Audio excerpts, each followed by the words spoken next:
Hi, Statesman Nation. Welcome to another edition of Inside the Playbook. I am Wade Steinloggy, SID, here at William Penn, and we are excited to have you once again this week. We're going to have a couple of great guests later on in the show, but first off, we want to recap everything that happened last week and preview everything coming on these next 7 days as well. So we'll get right into it as we're even with COVID, we're still getting a lot of games in, so we're very excited. Women's volleyball had 3 matches last week, going down to Evangel for a quad down there. They lost to Evangel last Friday 3-0, but then bounced back and defeated Central Baptist and Health Sciences and Pharmacy in St. Louis. Yes, that is a very long name. Beat both of those teams 3-0. Actually, they had 4 matches as they also played Clark this Tuesday at home and won 3-1 as well. So the team went 3-1 this past week. Men's soccer has unfortunately come on some hard times to start the 2020 year. Last Saturday, losing 2-1 to Morningside, and then opening Heart of America Athletic Conference play with a 2-1 loss to Culver Stockton just 2 days ago on Wednesday. Women's soccer, they went 1-1 this past week. Last Thursday, defeating Harris-Stowe State 3-2, and then just a couple days ago against Culver Stockton in the Heart opener, losing 3-0 to the Wildcats. The football team, which unfortunately is off this coming week due to COVID, but last Saturday opening the 2020 school year season with a 30-13 victory over Mid-American Nazarene. So the team is 1-0 and will next be playing next Saturday against Central Methodist. Men's golf opened up their season Monday and Tuesday down in Oklahoma, placing 5th out of 11 teams at the Southern Plains Intercollegiate hosted by Oklahoma City. And then the cross-country team went to the Grandview Invitational last Friday. The men placed 7th out of 8 teams, and the women were 4th out of 6 teams. So almost everybody in action this past week. All of the teams from the fall in action. Bowling will start up in a few weeks. Shotgun sports, we'll talk about it here in just a second. Coming up this coming week, so speaking of shotgun sports, they get their first inaugural season underway, the much anticipated campaign underway.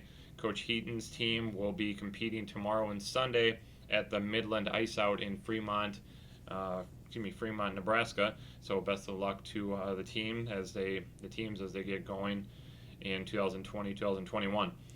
For men's volleyball, later today they will be facing Culver Stockton on the road, and then next Tuesday they will also be on the road at Mount Mercy. Women's soccer will be hosting a pair of teams this next week, beginning with on Saturday Benedictine, and then next Tuesday Clark will also come to town. Same thing for men's soccer, Benedictine tomorrow as well as Clark on Tuesday. Both teams looking for their first win in conference play. Men's golf will be hosting the W at Honey Creek is the name of the tournament down in Moravia on Monday. So 1-day tournament for men's golf. And then women's golf next Monday and Tuesday, they will be up in Lamars, Iowa for the Northwest Iowa Invitational. And then coming again down the road, we will have bowling next weekend, but that we will have a show before that one and be able to talk more about that. So again, a lot on the docket here at William Penn. We're excited to bring you everything. When we return, we will have head women's soccer coach Jack Hartley as well as senior student athlete Morgan McClendon. You are inside the playbook. Welcome back, Statesman Nation. We are now joined by head women's soccer coach Jack Hartley as well as senior student athlete Morgan McClendon out of St. Joseph, Missouri. Thank you guys so much for joining us and masking up and keeping everybody safe and all that. I can see the eyes. You guys are smiling a little bit, so you're not terribly mad about coming in, so I appreciate it. Coach, let's talk about, we got a lot of things to talk about. So let's just talk a couple days ago, Culver Stockton. Let's recap that game a little bit. 0-0 game going into half, and then unfortunately the wheels kind of fell off a little bit in the second half, and they managed to find a few netters. So let's recap the Wildcats game. I mean, they're not a bad team. They made playoffs last year. They've only really lost like 1 or 2 players, so they're always going to be a good team. I think it was a little bit of a reality check for us in terms of how tough this conference is, how physical the conference is, how fast-paced the conference is, and that kind of, like I said, reality check that there's no easy games anywhere in the conference. And while it may have been, the frustrating thing for us is that we're not a million miles away from it. Yeah. And so for us, the disappointment was very much so in that kind of that idea, but at the same time, having played as well as we have done the last couple of weeks against Jamestown and Harris Stowe, it was disappointing that we didn't come out with the same intensity and effort and focus and composure, and so that was where it was the most frustrating from me. We didn't defend poorly. Mm. Obviously, came in at the half 0-0. Culver Stockton, they're well-oiled machine. We didn't quite adjust very well to it, and then a little bit of luck. I think there's always luck involved in soccer, but you create your own luck, right? And Culver Stockton certainly created their own luck. And one of the goals, watching back, maybe there was one or two things that we could have appealed for, but the first goal, there was some individual areas as well that led to the first goal and the third goal, and then the third goal came about when we were chasing the game, trying to go for goals too. So I think the better team won on the day. Mm-hmm. The better team won on the day. Not to say that we are not a good team and they are a better team than us, but on the day we were not ourselves. Sure. So that's my assessment of the day. Right. Student athlete Morgan McClendon, your feeling coming as a player. How did you guys? You agree with coach's assessment? What else did you see out on the field? Yeah, so as a team, we just weren't collectively there. It wasn't, like Jack said, it wasn't our best game that we've played. And coming into the first game of conference, I do think that was a wake-up call for everybody. I mean, we have a really young team this year, so it's just building. We just got to build on the games prior. So. Yeah, definitely. All right, moving forward then, talking about Benedictine tomorrow. Arguably the best team in the conference. I mean, we won't know until the end of the year and all of that, but they just took down Central Methodist yesterday, I believe, 3-2. So a strong team. They went to the finals last year or the year before. Either way, very recently. Seems to be every year. So. Yeah, right. So they're in there. One of the best teams. So what have you seen from the Ravens on film, on paper? How do you plan to attack them? So I mean, it's just a great opportunity to play against a good team like that. There's literally no pressure, and you have absolutely nothing to lose. Right. They are a good team. They're a good team, but no team is invincible, is unbeatable. Even I think Central Methodist went 23-1 last year. Mm-hmm. One team. All it takes is one team to find a way to beat them, right? And so for us, we're going ahead with that mindset of that we literally have nothing to lose. Mm-hmm. We're going for it. We obviously will have to be on top of our game to compete because they are such a good team. But the girls need to believe that they are a good team too, and that they have a shot at this. The moment they believe that they don't have a shot is the moment that the game is over for us. So the girls need to, and we'll maybe go over some video as well so they can visually see that for themselves. But I think it's important that they understand that, because it is we can get something here, and so I'm excited. I'm excited for the game. I'm nervous, obviously. Always get those pre-game jitters, but I'm excited for the opportunity to challenge ourselves, and as it is a growing program, young program, and so if we don't get anything out of this game, other than the experience of playing at a team like this, then that's more than enough. Yeah. Because then that will stand in great stead for the future, and for when this group of large freshman and sophomore classes, they'll be able to get another reality check maybe, but that's okay. Yeah, because it's part of the process. So. Right. Morgan, talk about the team's mindset again as a player. You only played 2 days ago, so you have not a lot of time to dwell on a Culver Stockton game that you feel like maybe got away from you, that you could have played better. But now, again, no time to mourn that loss. You got to get right into and now play probably the best team. So I guess, how was practice yesterday? How was the team mindset? Practice yesterday, we had a good recovery session, allowed us to get our muscles moving and everything. When we came off the bus from the Culver Stockton game that night, Jack had said, don't dwell on the loss, Right. but don't forget it either. So I know when moving forward, we do need to remember how we played and how we can play better and improve for such a good team against Benedictine. Yeah, definitely. Coach, all right, 3 games in, a lot of season left. I mean, hopefully we have a lot of season left, and everybody does what they're supposed to do, and so far we have. But now that you've seen your team out on the pitch, how is the reevaluation of the squad come along? Where are we standing now? I think so.